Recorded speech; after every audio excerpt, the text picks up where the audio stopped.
All right, let's dive right into this explainer. Today, we're unpacking the life of a commander whose army literally never admitted defeat. We're talking about a guy who, in just a 12-year reign, marched his soldiers 12,000 miles to conquer basically every piece of land known to his people at the time, all the way from Greece in the west to modern-day Pakistan in the east. This is the story of Alexander the Great. It's this epic tale of unyielding ambition, brilliant strategy, and, as we'll see, the profound limits of human endurance. So, here's the big question. How exactly did a 20-year-old ascend a blood-soaked throne, completely dismantle the greatest superpower of his era, only to be told by a naked ascetic that his life's work was basically meaningless? It is an unbelievable Icarus arc. And to really understand his meteoric rise, we've got to start right at the very beginning. Section 1. The Foundation of Greatness. Alexander wasn't just born. He was practically engineered for conquest by his father, King Philip II, and his mystical mother, Olympias. But his tactical genius? That came from a truly unbelievable intellectual pedigree. Think about this. When Alexander was 13, his dad hired literally the greatest mind of the era to tutor him, Aristotle. Just look at this lineage. Socrates taught Plato, Plato taught Aristotle, and Aristotle taught Alexander. For 3 whole years, Aristotle sharpened Alexander's mind with philosophy, logic, and the epic poetry of Homer. He gave him this insatiable curiosity, a mind that didn't just want to conquer the world, but to truly understand it. And this story brilliantly illustrates how he applied that sharp mind in real life. Long before he was a king, this massive, totally unmanageable horse named Bucephalus was brought to his father. Every season's general tried to mount it, and every single one was thrown off. But young Alexander? He just stood back and observed. He realized the horse wasn't actually wild, it was just terrified of its own shadow dancing on the ground. So Alexander took the reins, gently turned the horse to face the sun so it couldn't see its shadow, and just calmly rode it. No brute force, just pure observation and logic. It was a leadership lesson that would absolutely define his military career. Section 2. Shattering the Superpower. Okay, so when his father was violently assassinated, Alexander secured his throne at just 20 years old, and by 22, he launched this incredibly audacious invasion of the ultimate prize, the massive, fabulously wealthy Persian Empire. Guys, this was a true David versus Goliath scenario. Alexander marched into Asia with roughly 40,000 highly disciplined Macedonian troops, featuring his elite companion cavalry. And facing them, King Darius III and the Persian Empire. We're talking forces that historians of the time numbered in the millions, complete with their legendary Immortals Regiment and terrifying scythe chariots designed to literally slice right through infantry. Crazy, right? But Alexander's tactical genius completely leveled the playing field. The most famous example is the Battle of Gaugamela in 331 BCE. Alexander executed this bizarre diagonal march, which stretched the Persian lines out until a tiny gap opened up. And the second it did, Alexander personally led a wedge-shaped cavalry charge directly into that gap, aiming straight for King Darius himself. The psychological blow of seeing Alexander charging in like a total madman, it caused Darius to turn and flee the battlefield, which triggered the entire Persian army to collapse. But he didn't just win on open fields. His determination bordered on absolute madness. Check this out. When the impregnable island city of Tyre refused to surrender, Alexander didn't even have a navy to attack them with. So what did he do? He ordered his engineers to literally build a half-mile bridge of stone and wood directly into the sea. I mean, over 7 grueling months, under constant enemy fire, they built this massive causeway, rolled huge siege towers across it, and breached the walls. He literally changed the geography of the earth just to win a siege. Unbelievable. Section 3. The Indian Resistance. By 326 BCE, the Persian Empire was his, but the student of Aristotle wanted to see the literal edge of the world. So he pushed his exhausted army right through the Hindu Kush Mountains and into the Indian subcontinent. Now, initially, the fractured political state of the region really worked in his favor. There was no united front at all. King Ambi of Taxila, wanting Alexander's help against a rival, just immediately surrendered.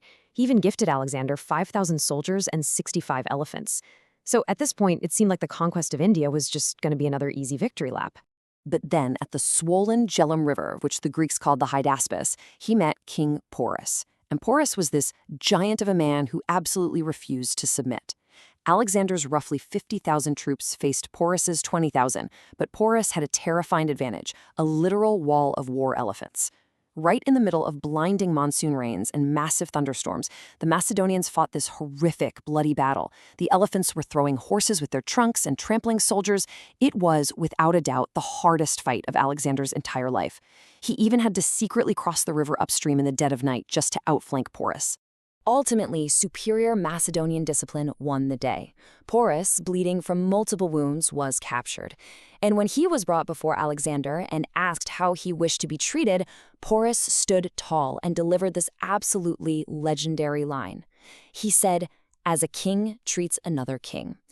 And wow, Alexander was so moved by this display of fearless dignity that he didn't just return Porus's kingdom, he actually expanded its borders and made him a trusted ally. Section 4. The Unstoppable Meets the Immovable.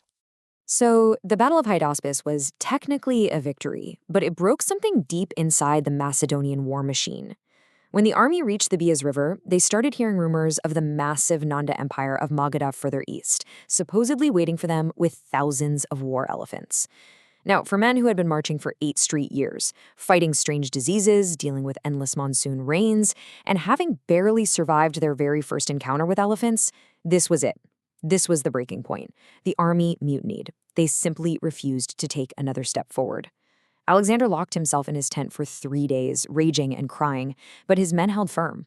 The greatest conqueror in history suffered his first true defeat, not from an enemy sword, but from the sheer utter exhaustion of his own men. Forced to turn back, Alexander made a truly disastrous decision. Instead of taking a safe, established route, he marched a huge portion of his army right through the unforgiving Gadrosian Desert in modern-day Baluchistan. The brutal heat and total lack of water ended up killing thousands of his soldiers, camp followers, and animals. It was this devastating, completely unnecessary tragedy, really driven by just a bruised ego. Section 5. The Final Truth and Legacy.